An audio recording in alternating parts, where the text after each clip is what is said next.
Hi Rebels fans, and welcome to Season 2 of Southside Dodge Rebels this week. My name's Troy Gillard. I'm very excited to be back as the host of this great show for another year. And we've got some exciting changes that we've made since year one, and we'll tell you about those a little bit later on in the show. But in the meantime, let's get right to it. The brand new Rebel season is underway, the 21st season of hockey in Red Deer Rebels franchise history, and it all got underway with the start of training camp. The boys arrived back in town a couple of weeks ago now to hit the ice and move past what was a very long and frustrating 2011-2012 season. Especially hungry to get going, some of the Rebels veterans who spent much of last season stuck in the press box with injuries. Feels great to be back. It was a long off season this season, and I'm really excited, and I think I can speak for everyone else when I say that. I think everyone's really excited to be going again. I couldn't wait. I couldn't have waited for getting back here and stepping back on the ice here. So, yeah, it feels awesome. We're coming in this season, fresh start, brand new. Everybody's coming out with a good mindset and, good attitude, and we want to work hard this year. As hungry as most veterans were to come back here to the NMAX Centrium and get things going for the new season, a pair of familiar faces from last year decided it's time to move on. Prior to the start of camp, both Mason Burr and Mark McKenzie informed the Rebels they would not be returning. Realizing that he probably would have been a long shot to make the team, Burr decided it was time to move on and pursue non-hockey interests.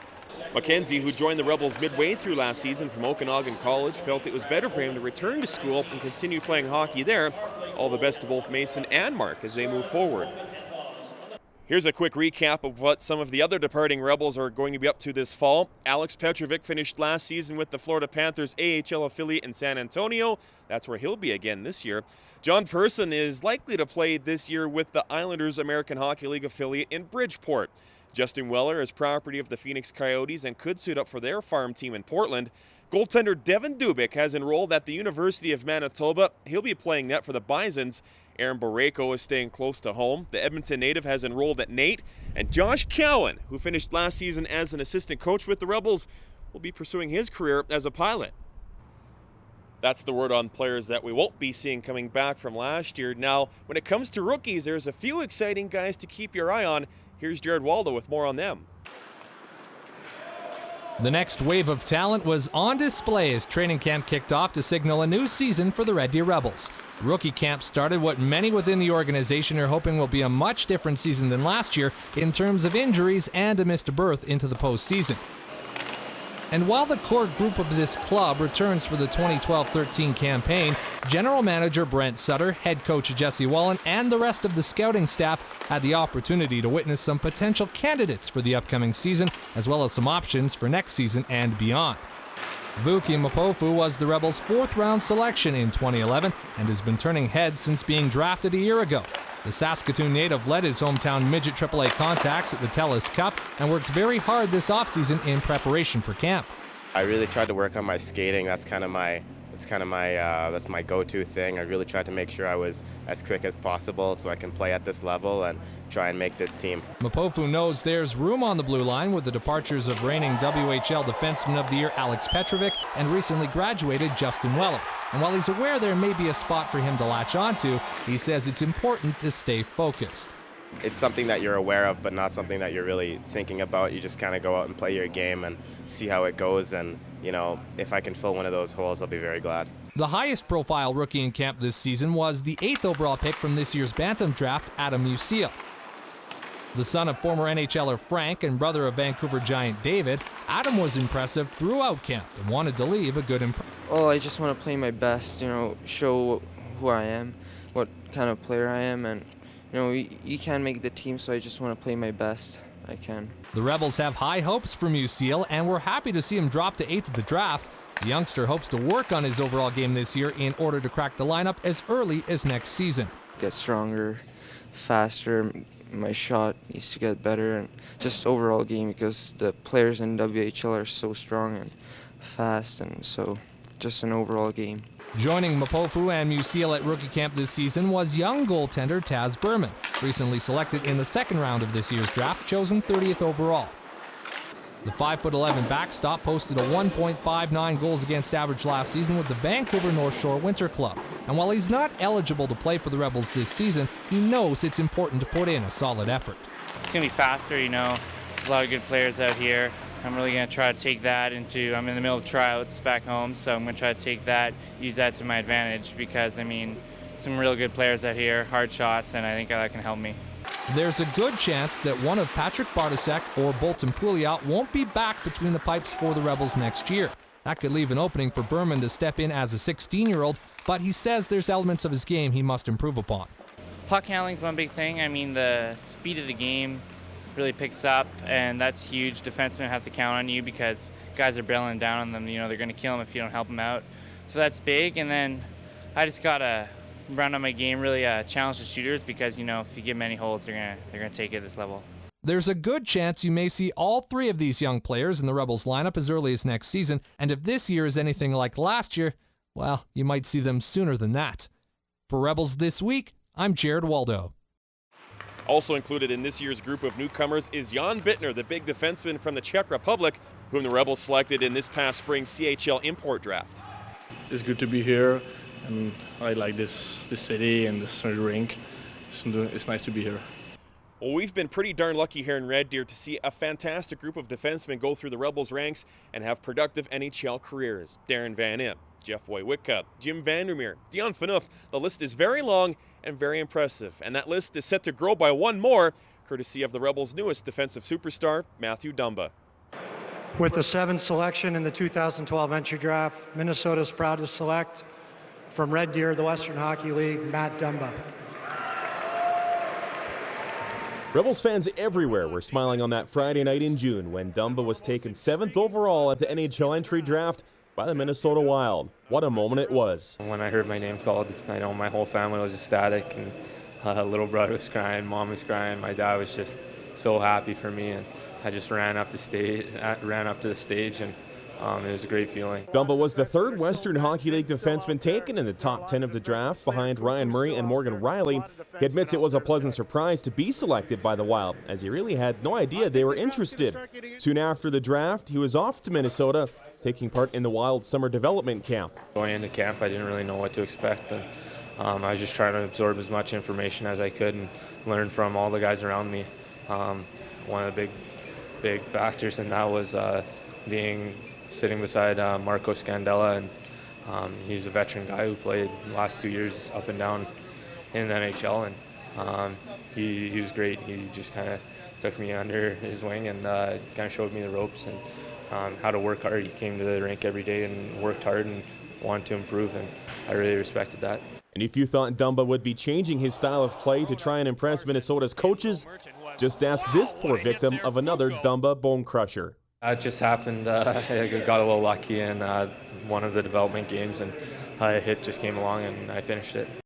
If he keeps that up, Dumba could soon be finding himself playing alongside the likes of Ryan Suter, one of the Wild's 2 big free agent signings this offseason. He's also a perfect role model for a young up-and-coming defenseman.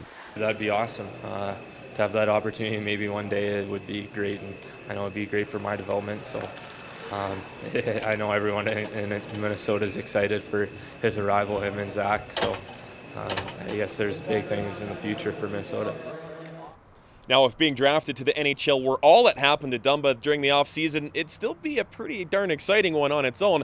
But Matthew also suited up for Team Canada not once, but twice. The first time coming just after the end of last season at the World Under-18 Hockey Championships.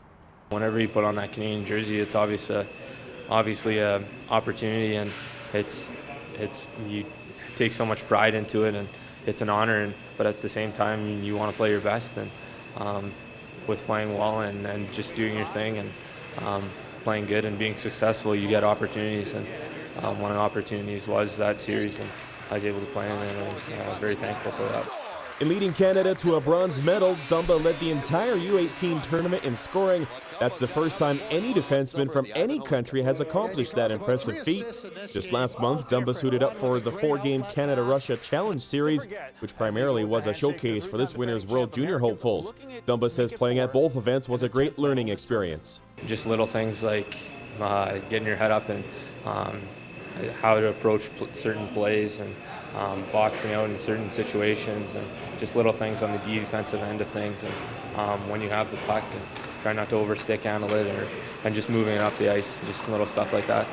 No doubt the Rebels will be looking forward to seeing Dumba apply those lessons during game action this season. Now, Matthew wasn't the only Rebels player who was very busy this offseason.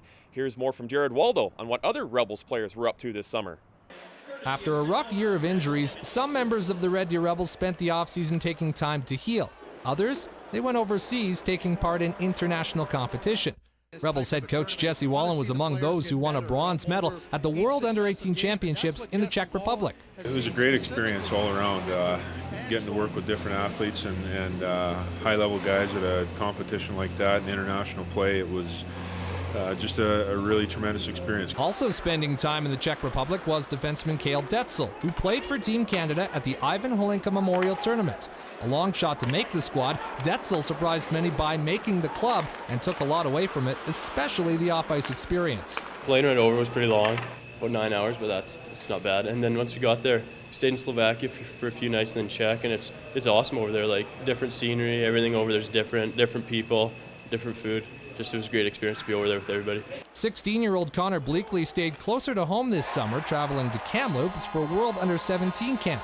He felt his time in BC this summer really prepared him for training camp. I think the level there is not quite as where it is here, but it's just getting on the ice and getting the hands back and everything like that. But they'll be watching throughout the season, so I mean, hopefully I can just keep up the play that I've been doing, so it'll be good. Hayden Fleury is another Rebels defenseman who is looking to impress at U17 camp as he tries to earn his spot on Team West later this winter. It was a good experience, like playing against the best players your age from Saskatchewan and Manitoba, and yeah, you just get to know those guys and then play against some of those guys hopefully this year in the dub and then get together at Christmas time. Defenseman Kevin Pochuk also had the opportunity to skate at the U17 camp with Team West this summer, and he felt that getting the chance to take part in the camp was good for his development. Some real good teams there. You get to experience like playing against teams like Russia, Czechoslovakia, those types of teams, and it's a good experience. And you learn from it. You get some new coaches and a different perspective on how to play the game. But it wasn't just the players taking part in various camps this offseason. Like Wallen, Rebels assistant coach Bryce Thoma was busy as he helps to prepare Team Alberta at the U16 event coming up in November. I think it helps you grow and develop as a coach, and like the other side of it too is you're essentially seeing the top 80 players in Western Canada in 1 week in the start of November. So I think it works well both ways, and it should be a great benefit to me and the organization. For Rebels This Week, I'm Jared Waldo. Now, a trio of Rebels prospects who weren't full-time members of the roster last year but hope to be someday took part in an exciting event of their own. They skated at the TELUS Cup National Midget Championship in Leduc this past April. Both Vuki Mapafu and Rodney Southam were members of the Saskatoon Contacts, while Red Deer's own Scott Fazer was a member of the national champion Optimist Rebels. It's a great experience playing 7 games in 7 days against the top midget teams in the nation. There's not 7 teams out of 160 some actually get to play in that tournament. So yeah, it's definitely an experience that not many kids have, especially playing midget 1, maybe 2 years. So yeah, I'm always gonna keep that with me and use that in days forward. Now, in a normal year at this time, Matthew Dumba would be getting set to skate at rookie camp for the Minnesota Wild. But with the ongoing labor situation involving the NHL and the NHLPA, that camp has been canceled, and main camp coming up in September is also in limbo. Meaning Dumba will be staying here in Red Deer for the time being, and he's making it very clear the Rebels are his main priority right now. Continue being a leader and helping the team push them and push the young guys, and just show what it takes to be an elite player and come to the rink every day to work hard and get better and improve each day. The other member of the Rebels who has a close eye on the NHL situation is Turner Elson. The Calgary Flames prospect ended up playing in a few games for the Abbotsford Heat of the American Hockey League at the end of last season. Yeah, it was a great experience. Nice to know how a pro acts, how a pro takes himself to the ice. And my first pro game was pretty tough, but it was a good experience, and I hope to have many more of those. That being said, Elson is thrilled to be back with the Rebels for the time being and for the chance to become a team leader. It's a win-win. Like, you obviously want to play pro as quick as possible, but if you get sent back down here, you'll get good ice, you'll improve your skills, improve your play, and get a chance to win a Memorial Cup. So that's been your dream ever since you got into the dub, so that's one more chance. No doubt all Rebels fans would love to have both Dumba and Elson in the lineup for the entire season. Now, we already knew that Brent Sutter would not be returning to the NHL with the Calgary Flames, meaning he's going to have a lot more involvement around here. After all, he is the owner and the president of the hockey club. Well, after giving it some more thought throughout the summer, Brent Sutter says, well, he's also the best man for the general manager's post here with the Rebels. He's assumed those duties from Jesse Wallen, who will now be focusing solely on his duties as the team's head coach. We as an organization are going to restructure our hockey operations side of it. Today, I'll officially become the general manager of the hockey team. It's a move that makes sense on many levels. Sutter can apply his experience and his passion into being the GM. Wallen can now focus solely on his passion for coaching. It's important to make sure that you have all your bases covered on the hockey operations side of it, as it is on the business side of it.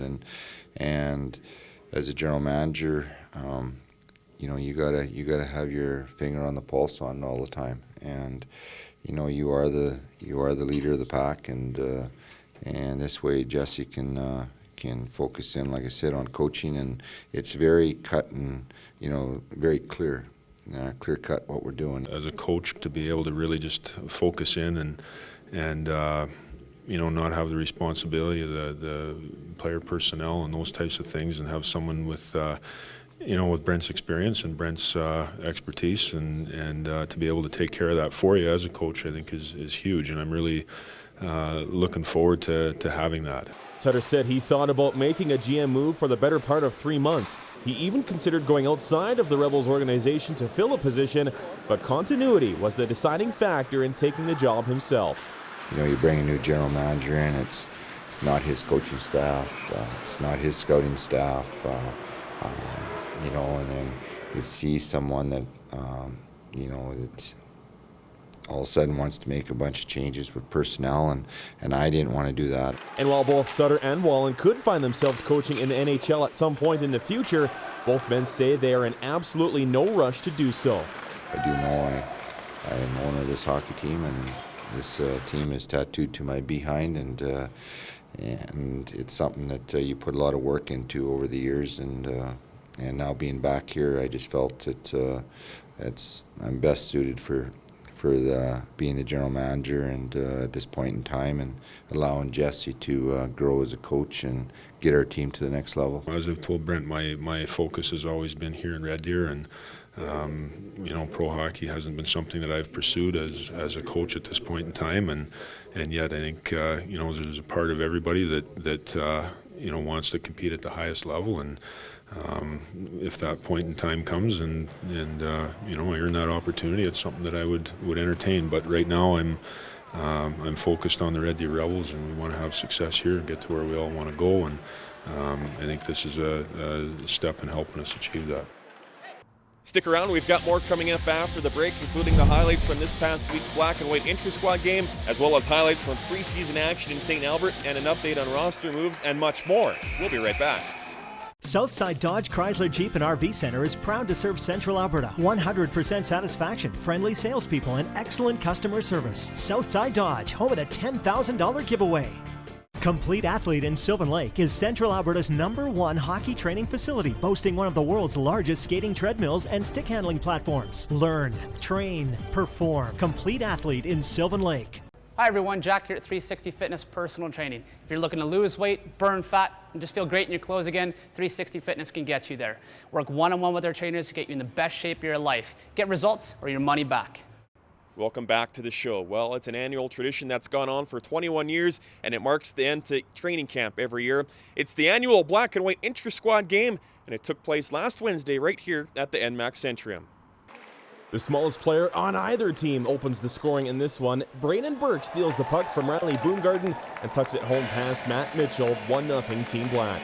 They go up 2-0 about 10 minutes later. Charles Inglis with the feed out front to Connor Bleakley. He can't corral the pass, but Grayson Polonchuk finds the loose puck. His shot goes in off Jesse Miller. Team Black led by 2 after the opening 20. But before the end of the period, a scary moment for Matthew Dumba. Here he leads the rush into the offensive zone, blows past Devin Fafford. The puck rolls off his stick, and Dumba goes head first into the net. The guy only knows one speed, and that's full out. He seems to be okay, though, as he skates away, checks his forehead for blood, checks the chiclets to see they're still around. Dunbud left the game, did not return. A couple of stitches and some dental work will have him good to go once again. Big hit here as Sylvan Lakes Chase Thudium catches Red Deer boy Scott Fazer with his head down in the slot. Another goal for Team Black early in the second period. Chad Robinson gets around Boomgarden and slides a very pretty pass out to Fafford. That'll be a big boost to his confidence as he tries to solidify his spot in the Rebels defense corps. Another freak injury to another Rebels defenseman on this play as the shot from Meyer Nell rolls up the stick of Cale Detzel, hitting the lanky blue liner right in the chops. He too could see some time in the dentist chair. Team Black expands its lead even further when Thudium fires a laser top shelf past Naherniak. Chase was all over the ice in this game, 4-0 through 2 periods. Team White trying desperately to get on the score sheet. A good chance here for Nell, but it's snapped up easily by Taz Berman. An even better scoring chance for Nell in the third period is set up here by some pretty passing from Mark McCoy and Colton Mayer, all alone near the crease, but somehow he cannot beat out a sprawled Berman. After Vuki Mapafu finally got Team White on the scoreboard, Joel Hamilton makes it 4-2 by outweighting Berman and going high blocker side. All of a sudden, we have a tight finish in store. Adam Kambites tries to make it 4-3 as he unleashes the slapper from the high slot. Not only is he stopped by Berman, he's also given a free seat on the ice by young Earl Webb. Tough play for the Rebels captain. Team Black seals the deal late as Tyson Ness skates in across the line and slides home the empty netter. 5-2 is your final score as Team Black celebrates their victory. After the game, a war of words between the men in charge for this one. I feel like we outplayed and outcoached them, so it was a fun game, but it was fun to watch. I think the best team won, and I think we outcoached the other team. Brandon Sutter is saying the exact opposite, despite the fact that his team lost. You know what? But all that matters is what shows up on the scoreboard. Me and Devin Francon, I think, are elite coaches, and we're just one step ahead of the other two. While Sutter and Fraser were having fun with their little coaching rivalry, the real man in charge, Jesse Wallen, had his eye on the proceedings from up above, and he was fairly satisfied with what he saw. It was a good pace. There were some nice plays made out there. There were it was a little bit sloppy at times, but you expect that this time of year. And at other times, I thought there were some real good puck movement and some good plays were made. So it was good to see. After the black and white game was over, the Rebels had one more scrimmage game the next afternoon in Penhold. Then it was off to St. Albert on the long weekend for exhibition action. Their first game came Saturday morning versus the Prince George Cougars. Rebels strike first in this one. They work it around the horn. Hayden Fleury's point shot is tipped home by Jesse Miller. Adam Ussel also in the area. 1-0 Rebels early in the first. Prince George comes across the line with numbers. Naherniak stops the original shot from John Odgers, but he kicks the rebound right to Brad Morrison, who makes no mistake putting that one home. Some nice stick handling in the offensive zone by Miller results in a great scoring chance on this play. Miller continues to look impressive in his bid to crack the roster. Jordan Tkach tries to stuff it in short side but is denied. The puck lies loose in the slot until Joseph Carvalho finds it and beats a screened Naherniak. Brett Zaroni would take over for Ty Edmonds in the Cougars net, and he shows up big time with this beauty save, flashing the leather on Fleury's point blast. More offense from the Cougars as Zach Pocaro works the give and go and tips the puck past Naherniak, but it goes wide of the open cage. Rebels come close on this play as Kevin Potchuk's shot is tipped wide. It comes out front, neither team able to get a handle on it before Zaroni finds it amongst the masses and covers up. More great goaltending by Zaroni here as he dives across and pulls off some highway robbery on a wide open Miller. Great save by Zaroni. A neutral zone breakdown by the Rebels makes for a wide open Jarrett Fontaine. He pulls back inside and fires it home past Naherniak for another pretty Cougars goal. Connor Bleakley tries to get the Rebels offense going until he runs into 6'5" Reynolds Rosinskis. The big Latvian puts a quick end to that rush. Cougars on the attack once again. Michael Milcrease with the shot that somehow makes its way through a maze of players and into the Rebels net. Costly turnover here for Braden Burke as it ends up on the stick of Jake Mikutuk, who scores. Cougars running away with this one. Rebels keep coming though. A great pass from Vuki Mapafu over to Earl Webb. He appears to have a wide open net, but a superb poke check by Brent Zaroni.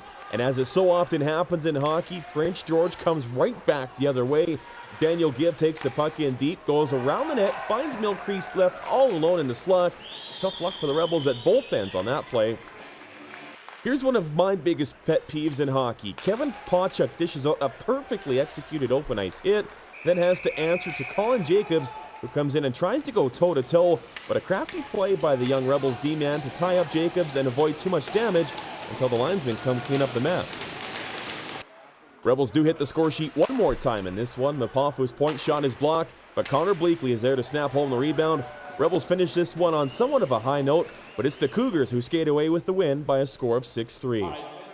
Well, it was the first game for a lot of our young guys, so it was good that they all kind of got their feet under them and got the opportunity to play a game and see what the league's all about. So overall, it was a pretty scrambly game, as you'd expect this time of year, and there were some rookie mistakes made at times, some young guys feeling their way around. But overall, we saw some good things. There were some good plays made, and we'll just continue to get better here. On Sunday, the Rebels were on the ice for their second game in as many days in St. Albert, taking on the reigning WHL champions, the Edmonton Oil Kings. The Oil Kings were looking to bounce back from an 8-2 loss to Swift Current in their first game, and they did just that, beating the Rebels 5-3. The Rebels go 0-2 on their St. Albert weekend. The Rebels get a few days off for practice this week before 2 more preseason games this weekend. Friday night, they visit the brand new Winsport Center in Calgary to play the Hitmen, and on Saturday, the Rebels head over to Innisfail to take on the Lethbridge Hurricanes. Now, the Rebels do still have some decisions to make when it comes to finalizing their regular season roster, but here's a quick recap of what we do know so far. Only 4 players on this list of reassignments are Rebels Bantam draft picks. Jake McLaughlin and Chase Studium were both selected in the 2011 draft. Braden Burke and Taz Berman were taken earlier this year.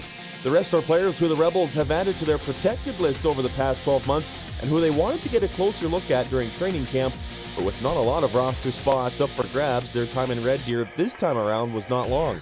Time for another quick break. When we come back on Southside Dodge Rebels this week, we'll give you the latest update on the Suites and Seats expansion here at the EDMAC Centrium. Hey Red Deer Rebels fans, have we got the show for you? Southside Dodge Rebels this week is your #1 source for everything Rebels. Highlights, interviews, stats, and exclusive behind-the-scenes features brought to you each and every week by those who have their eye on the Rebels all season long. Southside Dodge Rebels this week, weeknights on Shaw TV. I was most excited to see Connor Bleakley. I love that kid. I don't know why. He's got that smile on his face. He's always having a good time. We have good chemistry together. Haven't talked to him all summer, so it was real good to see that guy's smiling face. Charles Inglis said he was real excited to see you this fall. How does that make you feel? It makes me feel good that one of the vets likes to see my face around, and he's a good guy, so I'll be spending a lot of time with him this year, hopefully. Kind of a guy you can't really take your eye off of because you never know what he's up to. Yeah, no kidding. He's one of those kind of guys. He's always upbeat, and he's always firing up the boys in the dressing room, and you need guys like that. Count on Charles Inglis to lighten up the mood with his man crush for Connor Bleakley. Good to see both those guys in camp and in great shape. No doubt we can expect big things from them on the ice this season. Now, this past spring, an ambitious expansion project was announced here at the EDMAC Centrium. It's a new upgrade, including 13 new luxury suites, 40 club seats, as well as an additional 1,000 seats added to the current 6,000 already in the Centrium. 100 feet of digital LED ribbon signage will also be included. It's an exciting project, but like most any project of this nature, crews are running behind schedule. By home opener, it'll be touch and go whether the seats are done. If there is any delay, anyone affected will be notified, and we'll create a nice little plan for them. So. Now here's a brand new and exciting way for you, the fans, to get involved with our show this year. Send us your favorite Rebels-related pictures, whether it be you at a game or at home or out and about decked out in your favorite Rebels gear. Be creative. Have some fun with it. Send it to us through Twitter at RebelsThisWeek with the hashtag FanPick. You can also email it to info@rebelsthisweek.com, and it could very well end up on a future episode of our show. Thanks very much for joining us here on our debut episode for Season 2 of Southside Dodge Rebels this week. Coming up next week, we'll have more preseason highlights, and we'll show you some of the behind-the-scenes footage from this past summer's Sutter Fun Golf Tournament. We'll see you again.